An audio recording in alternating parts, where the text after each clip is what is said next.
দুইটা নামাজ আছে, এটা আমরা পড়ি না, বা অনেকে পড়ি অনেকে অবহেলা করি, কিন্তু এটা বড় ফজিলত আছে। বলবো, বেলাল রাদিয়াল্লাহু আনহু নাম শুনেছেন?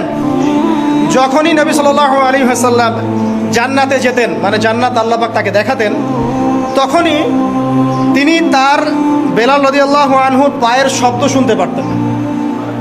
বেলাল রাদিয়াল্লাহু আনহুর পায়ের শব্দ তিনি শুনতে পারতেন। আর একজন যোগ্য নেতা যিনি, তিনি তার অনুসারীর পায়ের শব্দও চিনেন। কথা বুঝতে পারছেন? আচ্ছা, গলার ভয়েসও চিনেন। তো বেলাল রাদিয়াল্লাহু আনহুকে তিনি জিজ্ঞাসা করেন, ইয়া হে বেলাল, তুমি কি এমন আমল করো যার ফলশ্রুতিতে তুমি জান্নাতে আমার সামনে সামনে হাঁটছো? সুবহানাল্লাহ। কোন বেলাল? যিনি একজন কৃতদাস ছিলেন, নিগ্রো, কালো, দেখতে হয়তো আপনার আমার মতো সুন্দর না, তাই না? আফ্রিকান মানুষ, যাকে ওই যে রোদের মধ্যে শুয়ে পিটানো হয়েছিল, হয়নি? সেই বেলাল রাদিয়াল্লাহু আনহু।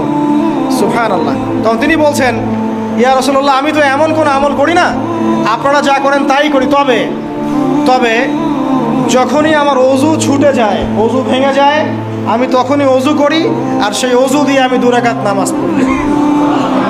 এই নামাজটাকে কি বলে? তাহিয়াতুল ওযু।